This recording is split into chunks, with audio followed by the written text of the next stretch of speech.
ሰላም ሰላም እንዴት ናችሁ የቻናላችን ቤተሰቦች እንደምን ቆያችሁ?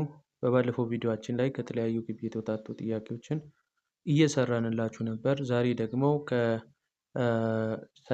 እንጀምራለን። ከቻፕተር 3 የተውጣጡ ከለርኒንግ ከምለው ቶፒክ የተውጣጡ ጥያቄዎችን የምንሰራላችሁ ይሆናል። ስለዚህ ቪዲዮቻችን ከተመቻችሁ ላይክ፣ ሼር፣ ኮፒ ሊንክ እና ኮመንት ማድረግ እንዳይረሳ። እንዲሁም ለቻናላችን አዲስ የሆናችሁ ቻናላችንን ሰብስክራይብ በማድረግ እንድትጀምሩ እናሳስባለን። በተጨማሪ ደግሞ በየጊዜው የሚሰሩ የተለያዩ ጥያቄዎችንም ሆነ ከተለያዩ ግቢ የተውጣጡ ጥያቄዎችን ፕላስ ሌሎች የፍሬሽማን ኮርስ ማቴሪያሎችን ማግኘት እና መጠቀም ከፈለጋችሁ በዩቲዩብ ቻናላችን ዲስክሪፕሽን ቦክስ ላይ የተቀመጠላችሁን የቴሌግራም ቻናል ሊንክ ጆይን በማድረግ የአገልግሎቱ ተጠቃሚ መሆን ትችላላችሁ ማለት ነው። Let's proceed to our question. ወደ ቀጣዩ ጥያቄያችን እናልፋለን። Number 1, which of the following is a widely accepted definition of learning? ስለ learning widely accepted የሆነው definition የትኛው ነው? A, it is a permanent change in behavior due to illness. B, it is a temporary change in behavior due to fatigue. C, it is a relatively permanent change in behavior due to experience or practice. D, it is a change in behavior caused by biological factor. So the correct answer would be C, it is a relatively permanent change in behavior due to experience or practice. It is widely accepted definition of learning ይሆናል ማለት ነው። Okay, so C is the correct answer. እሺ number 1 okay sorry ሌላኛው ጥያቄ already የተሰራ ነው ተሰርቷል። Okay, number 2, which of the following is not the characteristics of learning? ስለ learning characteristics ያልሆነው የትኛው ነው? A, learning is continuous modification of behavior. B, learning is pervasive and affect all aspects of life. C, learning is passive process. D, learning involves the whole person, emotional, social and intellectual activity.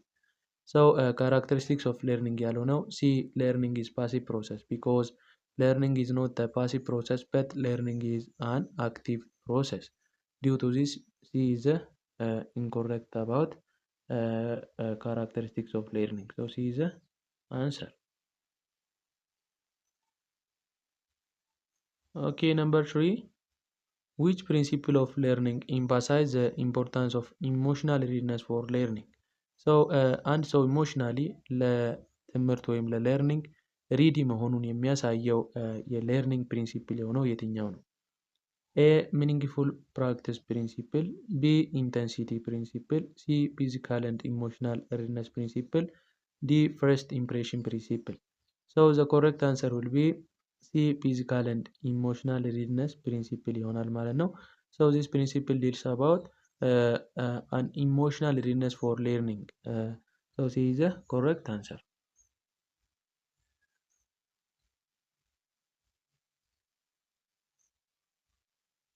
Okay, number 4, according to the principle of learning, which of the following strengthens learning? ከለርኒንግ ፕሪንሲፕሎች ውስጥ የትኛው ለርኒንግን ስትሬንግዘን ሊያደርግ ይችላል? A, learning is associated with unpleasant feeling. B, learning when students are tired or distracted. C, learning accompanied by pleasant or satisfying feeling. D, learning without prior practice. የትኛው ለርኒንግን ስትሬንግዘን ያደርጋል? Which one may strengthen about the learning? So the correct answer will be C, learning is accompanied by pleasant or satisfying feeling ከሆነ ለርኒንጋችንን ስትሬንግዘን ሊያደርግ ይችላል ማለት ነው። ግን ቀሪዎቹ የተዘረዘሩት ለርኒንግን ዊከን የሚያደርጉ ኔጌቲቭ የሆኑ ሰንተንሶች ናቸው የተዘረዘሩት።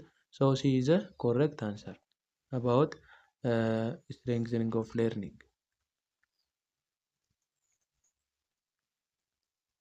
Number 5, which factor affect learning involved the need for learner to be in a good health status? A, motivation. B, maturation. C, health condition. D, background experience. አንድ ሌርነር አለ የሱን የሌርነሩን ጉድ ሄልዝ ስታተስን የሚያሳይልን ፋክተር የትኛው ነው? the correct answer will be health condition because health condition deals about one's own health status of a person. እየተማረ ያለው ወይም የሌርነሩን ሄልዝ ስታተስ የሚያወራልን ፕሪንሲፕል የሆነው ሄልዝ ኮንዲሽን ነው ማለት ነው።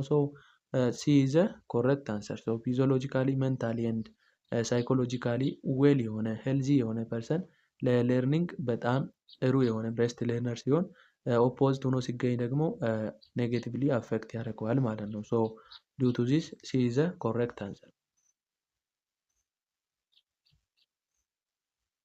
ነምበር 6 which of the following is a core element of the behavioral theory of learning? ስለ behavioral theory of learning ኮሬክት ኤሌመንት የሆነው የትኛው ነው? ሶ behavioral theory ክላሲካል ኮንዲሽኒንግ ኤንድ ኦፐራንት ኮንዲሽኒንግ ተብሎ ለሁለት እንደሚከፈል ተምረን ነበር። ሶ ለሁለቱም ቲዮሪዎች ኮር ኤሌመንት የሆነው የትኛው ነው? ሶ ኤ learning occurs through cognitive process, B learning occur as a result of stimulus response association, C learning involves insight and problem solving, D learning occur only in social context. So the correct answer will be B learning occurs as a result of stimulus response association ይሆናል ማለት ነው። ምክንያቱም በቢሄቨራል ቲዮሪ ኦፍ ሌርኒንግ ላይ ክላሲካል ኮንዲሽኒንግ ሆነ ኦፐራንት ኮንዲሽኒንግ ስቲሙለስ እና ሪስፖንስ አሶሲዬሽንን በማየት ነው ሌርኒንግን ዲፋይን የሚያደርጉት ወይም ቲዮሪያቸውን ቢውልድ አፕ ያደረጉት ማለት ነው። So the correct answer will be B learning occur as a result of stimulus response association. Okay, number 7 in classical conditioning what does a neutral stimulus become after it has been paired with an unconditioned stimulus? A unconditioned response, B conditioned stimulus, C conditioned response, D unconditioned stimulus. ሶ በክላሲካል ኮንዲሽኒንግ ጊዜ ኒውትራል ስቲሙለስ ከአንኮንዲሽንድ ስቲሙለስ ጋር ፔር ከሆነ በኋላ የሚመጣው ምንድን ነው የተባለው? የሚመጣው ስቲሙለስ ምን ይባላል? ሶ ዘ ኮሬክት አንሰር ዊል ቢ ኮንዲሽን ስቲሙለስ ይሆናል ማለት ነው። ኮንዲሽን ስቲሙለስ ማለት ኮንዲሽንድ ወይም ናቹራል ስቲሙለስ ከኒውትራል ስቲሙለስ ጋር ፔር በማድረግ ሪስፖንስ መስጠት ከጀመረ በኋላ አንኮንዲሽንድ ስቲሙለስ ባይኖርም ኒውትራል ስቲሙለስ ብቻውን ቁሞ ሪስፖንስ መስጠት ሲችል ያኔ ኮንዲሽንድ ስቲሙለስ ይባላል ማለት ነው። ሶ ቢ ኢዝ ዘ ኮሬክት አንሰር። ኦኬ ነምበር 8 what term refer to the natural response to an unconditioned stimulus in classical conditioning? A conditioned stimulus, B conditioned response, C unconditioned response, D neutral response. ሶ ናቹራል የሆነ ሪስፖንስ ለአንኮንዲሽንድ ስቲሙለስ የሚሰጠው ምን ይባላል? ሶ ኢት ኢዝ ሪስፖንስ ናቹራል ሪስፖንስ ቱ አንኮንዲሽንድ ስቲሙለስ ኦር ቱ ናቹራል ስቲሙለስ።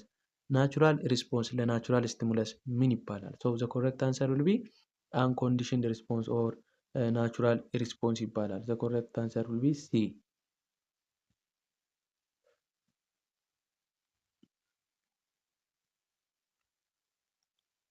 ኦኬ ወደ ዘጠነኛው ጥያቄ ከማለፋችን በፊት ቪዲዮቻችን ከተመቻችሁ ላይክ፣ ሼር፣ ኮፒ ሊንክ እና ኮመንት ማድረግ እንዳይረሳ።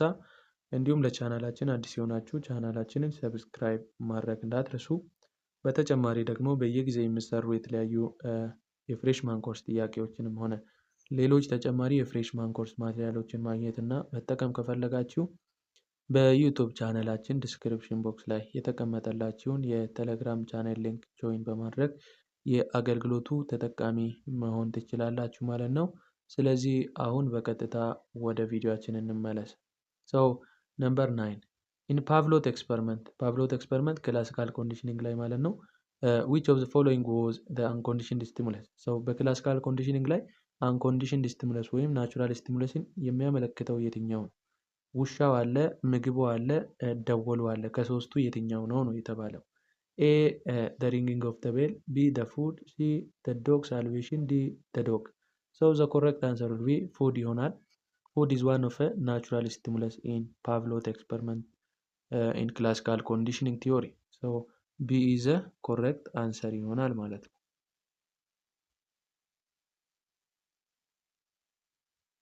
Number 10 which principle of classical conditioning refers to the weakening of the conditioned response when the conditioned stimulus is repeatedly presented without the unconditioned stimulus? ሰው እዚህ ጋር ምንድነው ፕሪንሲፕሎች አሉ ክላሲካል ኮንዲሽኒንግ ላይ። ከዛ ፕሪንሲፕሎች ውስጥ ኮንዲሽንድ የሆነ ስቲሙለስ ሁሌ እየተደጋገመ ሲሄድ ያለ ናቹራል ስቲሙለስ ሁሌ እየተደጋገመ ሲሄድ ለዛ የሚሰጠው ሪስፖንስ ሲቀንስ ምን ይባላል? ሶ from the list of choice A stimulus discrimination, B extinction, C spontaneous recovery, D stimulus generalization. So the correct answer will be B extinction ይሆናል ማለት ነው። extinction ማለት በግራጁዋል ዲስአፒሪያንስ ኦር ዊከኒንግ ኦፍ ሪስፖንስ ቱ ኦንሊ ኮንዲሽን ስቲሙለስ ሲሆን የሚፈጠር አይነት ነገር ነው ማለት ነው። ሶ ቢ ዘ ኮሬክት አንሰር። ነምበር 11 what does stimulus generalization in classical conditioning refers to? A. The ability to differentiate between similar stimuli. B. The re-emergency of extinguished response.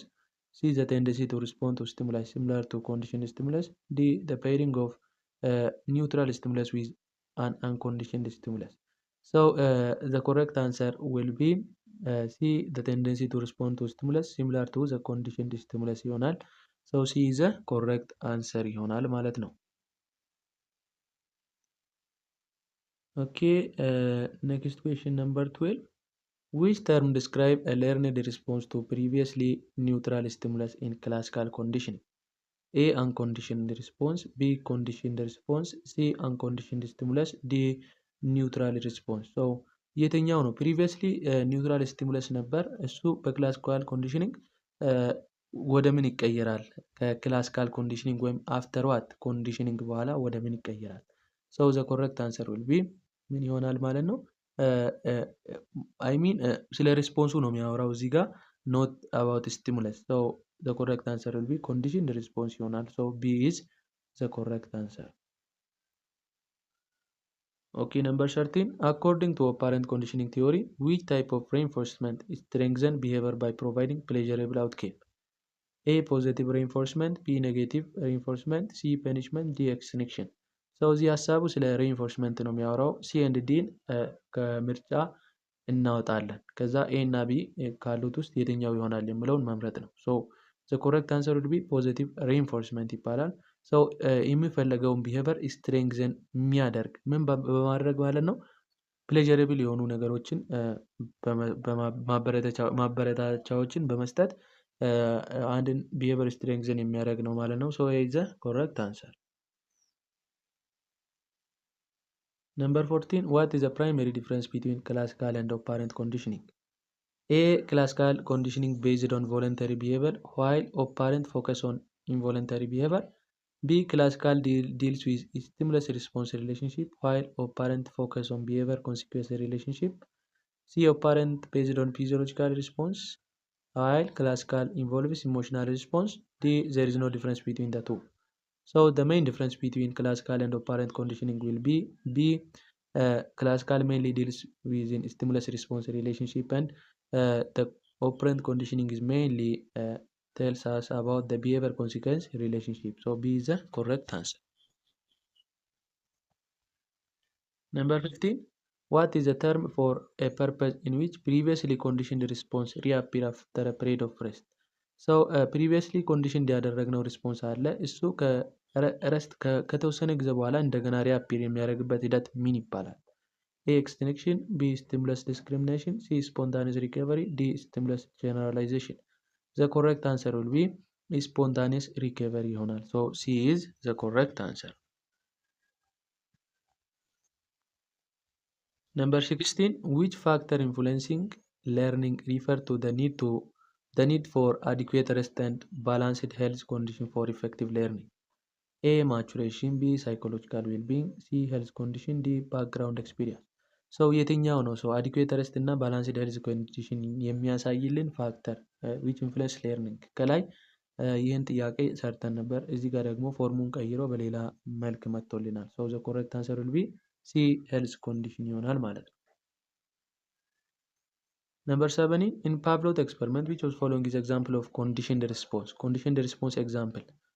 A. Salivation triggered by food. B. Salivation triggered by bell. C. The sound of the bell. D. The dog itself. So the correct answer will be salivation triggered by bell ይሆናል። B is the correct answer. Number 18. Which of the following is not one of the key characteristics of learning as described by Yokman and Simpson? So በዮክማን እና በሲምፕሰን ፕሪንሲፕል የትኛው ነው የለርኒንግ ካራክተሪስቲክስ ያልሆነው? A. Learning is continuous modification of behavior. B. Learning involves change in organization of experience. C. Learning is unrelated to emotion. D. Learning depends on maturation, motivation, and practice. So the correct answer will be C. Learning is unrelated to emotion. This is not characteristics which listed in Yokman and Simpson. 19. Which factor affect learning refer to learner enthusiasm and drive to learn? A. Motivation, B. Maturation, C. health condition, D. psychological well-being. So ይሄ ምንድነው የሰውን ኢንቱሲያዝም እና የውስጥ ፍላጎት ድራይቭ ቱ ለርንን የሚያሳይልን ፋክተር የትኛው ነው? So the correct answer will be A. motivation. Okay. 20. What is the last question? What is the role of reinforcement in behavioral theory of learning? ስለ behavioral theory of learning reinforcement ሮሉ ምንድን ነው? A. it weaken behavior, B. it strengthens behavior by increasing likelihood of its occurrence, C. it has no impact on learning, D. it is only applies to classical conditioning. So reinforcement ማበረታቻ ነው። ማበረታቻ ከሆነ ደግሞ የሆነን behavior strengthen ለማድረግ ነው የሚጠቅምልን ማለት ነው። So ሮሉ ምንድን ነው? B ይሆናል ማለት ነው። So which increase the likelihood of its occurrence and strengthen the behavior. So B is B correct answer ይሆናል ማለት ነው። የዛሬን ቪዲዮአችንን በዚህ ጋር እናበቃለን። በቀጣይ ቪዲዮ እስከምንገናኝ ድረስ ለቪዲዮአችን ከተመቻችሁ ኮፒ ሊንክ፣ ላይክ ኤንድ ሼር ማድረግ እንዳይረሳ። እንዲሁም ለቻናላችን አዲስ የሆናችሁ ቻናላችን ሰብስክራይብ ማድረግ እንዳትረሱ። በተጨማሪ ደግሞ በየጊዜው የሚሰሩ የተለያዩ የፍሬሽማን ኮርስ ጥያቄዎችን እና የተለያዩ የፍሬሽማን ኮርስ ማቴሪያሎችን ማግኘት ከፈለጋችሁ በዩቲዩብ ቻናላችን ዲስክሪፕሽን ቦክስ ላይ የተቀመጠላችሁን የቴሌግራም ቻናል ሊንክ ጆይን በማድረግ የአገልግሎቱ ተጠቃሚ መሆን ትችላላችሁ ማለት ነው። ቴንኪው። መልካም ቆይታ ይሆንላችሁ።